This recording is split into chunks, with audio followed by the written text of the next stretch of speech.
검찰이 박근혜 대통령을 사실상 피의자로 인정했습니다. 내일 최순실 씨와 안종범 전 수석, 정호성 전 비서관을 일괄 기소하는데 공소장에 박 대통령의 공모 혐의를 기재할 방침입니다. 강신업 변호사 모시고 자세히 얘기 나눠보겠습니다. 안녕하십니까? 네, 안녕하십니까? 검찰이 그동안은 대통령을 피의자가 아닌 참고인 신분으로 조사하겠다 이런 일을 했었는데 최근 들어서 조금 범죄 혐의가 문제가 될 수 있는 신분이다 이렇게 말을 바꿨어요. 네. 결국은 참고인이라고 하는 것은 다른 사람의 그 수사를 하면서 다른 사람의 범죄를 밝히기 위해서 필요한 사람 이런 얘기인데요. 예. 사실상 피의자라고 하는 것은 단순한 참고인 정도가 아니라 박 대통령의 혐의가 상당 부분 밝혀졌다. 그래서 대통령이기 때문에 형사소추 때문에 피의자로 이렇게 직접적으로 하긴 곤란하지만 사실은 범죄 혐의에 있어서 피의자와 다를 바 없다. 이런 얘기라고 볼 수 있죠. 예. 네, 검찰이 대통령을 향해서 이렇게 범죄 혐의라는 이렇게 언급을 한 것은 그만큼 정황이나 또 증거 같은 게 좀 자신이 있다는 얘기로 봐야 될까요? 네, 그렇습니다. 지금까지 이제 검찰에서 상당 부분 수사를 했지 않습니까? 먼저 최순실을 이제 구속하면서 수사를 했고요. 그다음에 이제 정호성과 안종범이 가장 중요하죠. 예. 그런데 정호성의 그 휴대폰에서는 문자 메일이라든지 내지는 녹음 파일이 발견이 됐는데 그 안에 대통령과 전화한 내용이라든지 그래서 최순실에게 무엇을 보여주고 지시를 받으라는 거라든지 이런 구체적인 정황이 나왔고요. 그다음에 보다 더 중요한 것은 안종범 그 전 수석의 다이어리의 수첩에서 그 대통령의 어떤 일정이라든지 지시사항이라든지 이런 것들을 세부적으로 기록한 이런 내용이 나왔죠. 그래서 총수들과의 어떤 그 일정, 그다음에 그때 주고받은 대화 내용, 그다음에 미르재단이라든가 K스포츠재단의 임원 명단, 그리고 모금액, 그다음에 이 이름을 짓는 이 미르라고 하는 이름을 짓는 것에 이르기까지 이런 것들이 모두 적혀 있었다는 것. 예. 이것이 이제 검찰에서 상당한 부분 증거를 확보했다고 봐야 되고요. 그거 말고도 CJ라든지 여러 그 총수들을 불렀지 않습니까? 그리고 김종 등등의 계속해서 이제 검찰이 확보한 증거로 볼 때 충분히 대통령의 혐의가 있다 이렇게 판단했다고 봐야 되겠죠. 예. 검찰이 당초 이번 주 안에 박 대통령에 대한 조사를 하려고 했습니다만 네. 그게 제대로 이루어지지 않고 다음 주에나 할 거다 이런 기사가 지금 나오고 있습니다. 네. 만약에 조사가 시행이 된다면 그 어떤 형식으로 이루어질 것으로 보십니까? 글쎄요, 대통령께서 처음에는 그 조사를 받겠다, 어떤 특검이든 검찰 조사든 이렇게 말씀을 하셨었는데 지금은 이제 달라졌죠. 네. 그래서 더군다나 이제 달라진 것이 뭐냐면 특검법이 통과가 됐지 않습니까? 이런 상황에서 그다음에 기소가 이제 된다는 것이 달라졌죠. 그래서 이 대통령 측에서는 아무래도 이 세 사람의 기소 이유로 조사를 미루고 싶었던 것이 분명해 보이고요. 또 나아가서는 어쩌면 검찰 조사가 아닌 특검 조사를 받고 싶은 것이 아닌가 이런 생각도 있어서 지금 다음 주에 받겠다고 얘기는 했지만 다음 주 날짜가 나온 것도 아니고 네. 분명하지가 않습니다. 그다음에 받는다 하더라도 과연 대면 조사를 받을지 아니면 서면 조사를 다시 요청할지 이런 것들은 좀 두고 봐야겠는데요. 국민의 어떤 여론이라든가 이런 것들을 보면 검찰의 조사를 마냥 이렇게 뭉개기는 어려울 것이지만 또 대통령 측에서는 이 조사를 받는 것이 어쨌든 별로 도움이 되지 않는다라고 한다면 특검 조사 쪽으로 방향을 틀 가능성도 있다고 봐야겠죠. 예. 네, 어쨌든 간에 조사에 성실히 임하겠다고 했던 대통령이 이렇게 태도를 바꾸면서 검찰도 태도가 바뀐 걸까요? 네. 기류가 조금 달라진 것 같은데 그래서 검찰이 왜 그동안은 미온적인 태도를 보였다가 이제 강공으로 나서나 어떤 배경이 있다고 보십니까? 아무래도 검찰은 대통령의 또 그 어떤 주의를 받는 기관인 것은 분명하죠. 그래서 처음부터 그렇게 쉽게 나서기는 어려웠다고 보여지는데요. 지금은 이제 국민들의 응원이 하나 있고요. 두 번째는 대통령의 혐의가 상당 부분 드러났다고 보는 것이겠죠. 그래서 검찰의 어떤 태도가 바뀌었다기보다도 그만큼 자신감이 생겼다. 다시 말해서 처음에는 국가 원수를 조사하는 데 있어서 혐의가 드러나지 않은 상황에서 어떤 설만 믿고 이렇게 수사를 한다는 게 상당히 부담스럽거든요. 그런데 실제 이 관련자들이라든지 증거를 조사해 보니까 대통령의 혐의가 상당하다 이렇게 판단했다 이렇게 보는 것이 맞겠죠. 예. 대통령에 대한 조사하고는 별도로 검찰이 내일 그 최순실 씨, 또 안정범 수석, 또 정호성 비서관 이렇게 세 명을 일괄 기소를 하게 됩니다. 그 기소장에 대통령의 혐의도 들어가지 않겠느냐 이런 예상도 나오고 있거든요. 네, 들어갈 수밖에 없을 것 같습니다. 지금 어쨌든 간에 이제 참고인으로 부르려 했다는 것은 두 가지 의미가 있는데요. 예. 지금 말씀하신 이 세 사람의 범위를 확정짓기 위한 것도 하나 있고 또 하나는 이 대통령한테 지시를 받았다라든지 이렇게 미룬 부분이 있거든요. 그러니까 대통령이 이렇게 얘기를 해서 나는 그렇게 했다라고 한다든지 그렇다면 대통령을 불러봐야 얘기를 들어봐야 대통령의 혐의가 있는지를 확정할 수 있거든요. 그래서 이런 소명의 기회를 준다는 의미도 있는 것이거든요. 자, 그런데 지금 이 세 사람을 어쨌든 기소하는 마당에 그리고 대통령이 또 자기가 조사를 받을 수 있음에도 불구하고 거부를 했단 말이죠. 지금까지는. 예. 그렇다면 검찰 입장에서는 지금까지 드러난 증거라든지 이 세 사람의 진술이라든지 이걸 가지고 공소장에 적시를 할 수 있죠. 그래서 그 적시하는 방법은 첫 번째 공모하여라고 이제 같이 공범이다 이런 식으로 적시를 할 수도 있을 것이고 아무래도 대통령을 조사하지 않은 상태에서 공범으로 본다는 것은 아주 소명의 길을 주지 않았기 때문에 부담스럽다고 본다면 대통령의 지시를 받아 이런 식으로 적시를 한다든지 아니면 세 번째는 가장 이제 대통령 이 세 사람이 이렇게 말을 한다라고 정도를 하면서 그 브리핑을 통해서 검찰에서 지금까지 나타났던 이런 내용을 국민께 알리는 이런 방법도 있으리라고 생각이 됩니다. 네, 지금 기업 모금과 관련해서도 지금 진술들이 계속해서 나오고 있는데 또 재벌 총수들도 지금 불려가서 계속 조사를 받지 않았습니까? 네. 이 부분에 대한 그러면 뭐 뇌물죄라던가 뭐 이런 것은 어떻게 뭐 공소장에 적시가 될까요? 어떨까요? 지금 이제 최순실이라든지 안종범 이 두 사람이 이제 이 뇌물죄가 성립할 수 있을 것으로 보이는데요. 제3자 뇌물 제공죄든 뇌물죄든 만약 이 사람들의 공소장에 이 뇌물죄를 적시한다면 지금 적시할 것으로 보이는데요.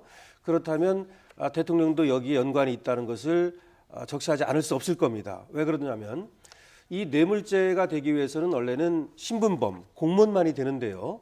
근데 최순실은 원칙적으로는 뇌물죄가 될 수가 없습니다. 네, 그럼 다른 사람과 공범이 돼야 되는데 안수석과 공범이 되는 수밖에 없거든요. 대통령을 빼놓으면. 근데 안수석과 최순실은 서로 모른다고 얘기를 하고 있어서 이 모르는 사람이 공모를 할 수는 없거든요. 네. 그렇다면 대통령이 중간에 들어가야만 이 공범이라고 하는 것이 이 연결고리가 형성됩니다. 그래서 최순실이라든지 안종범을 뇌물죄 공범으로 적시하기 위해서는 이 대통령 부분이 들어갈 수밖에 없다. 네. 이렇게 봐야 됩니다. 예. 최순실 게이트와 관련해서 최근에 김기춘 전 비서실장이 전면에 떠오르고 있습니다.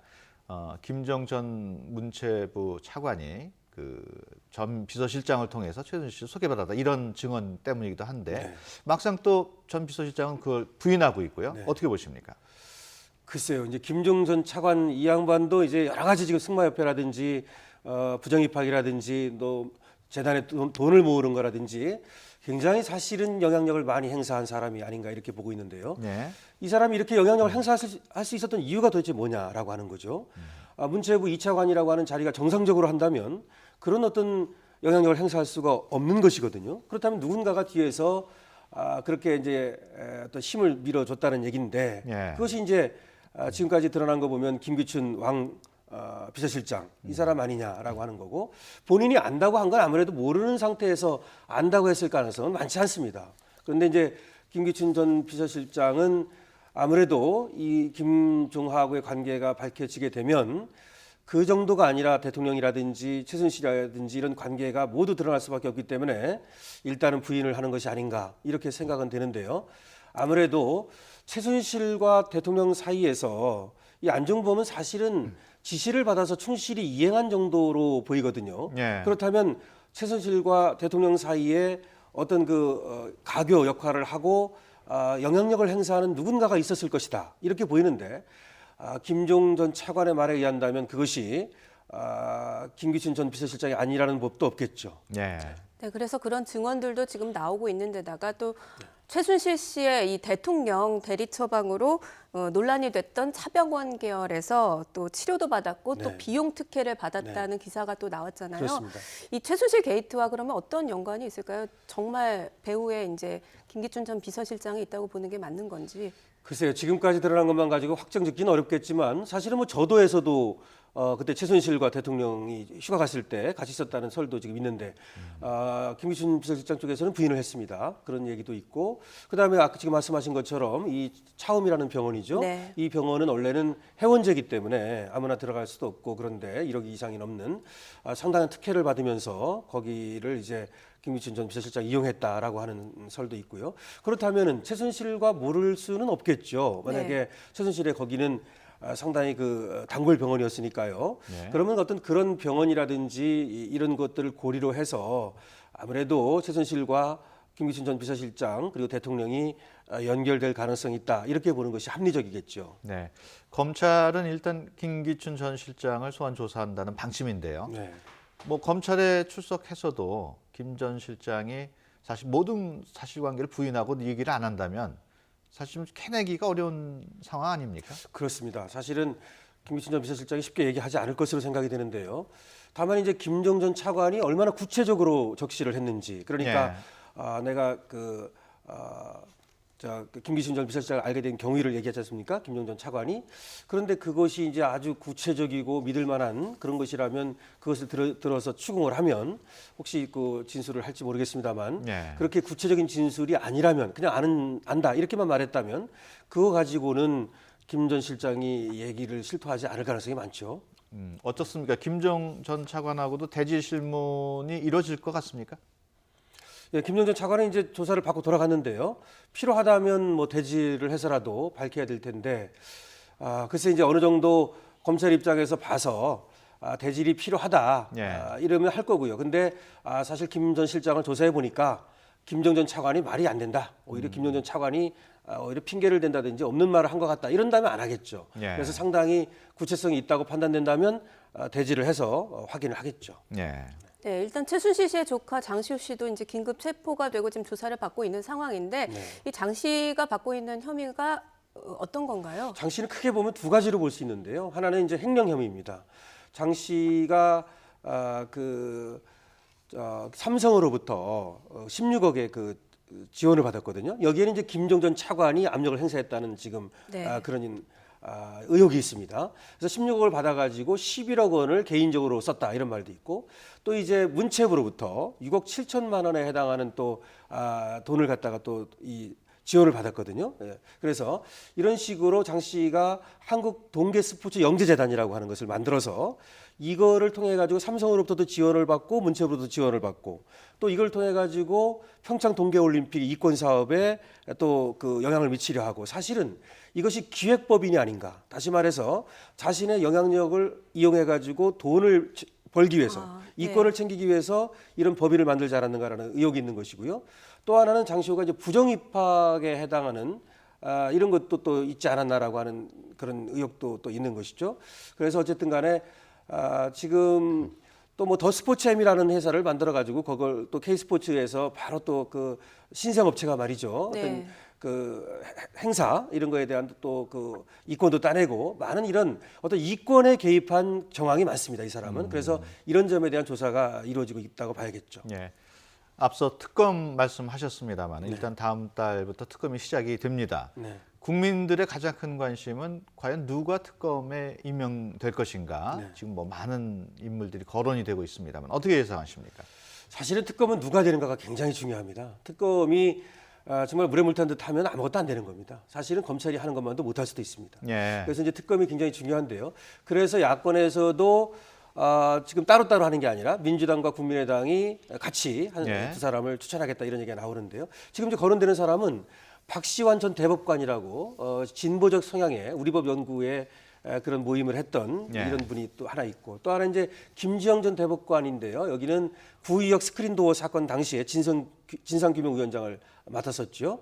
이런 분도 또 거론되는 것 같고요. 또 이광범 그 판사 출신인데요. 이분은 네. 이분은 그 대통령 내곡동 사저 매입 의혹이 있었을 때 이때 특검을 맡은 적이 있습니다. 예. 그 외에도 뭐 임수빈 전 검사라든가 예. 또 뭐 이호은 전 대법관 이분은 이제 야권 성향인데 법조윤리협의회 회장을 했었거든요. 뭐 이런 분들도 있고 근데 지금까지 이렇게 얘기되는 사람들 중에서 될 수도 있지만 아무래도 신방도 있고 그다음에 리더십도 있고 또 수사력도 있어야 되기 때문에 지금 아마 야권에서 여러 사람을 올려놓고 지금 논의를 하고 있는 것 같습니다. 예, 예, 알겠습니다. 좀 더 얘기를 나누고 싶습니다만은 시간 관계상 여기서 마쳐야 될 것 같습니다. 지금까지 강신업 변호사와 함께 내용 살펴봤습니다. 오늘 말씀 고맙습니다. 네, 고맙습니다.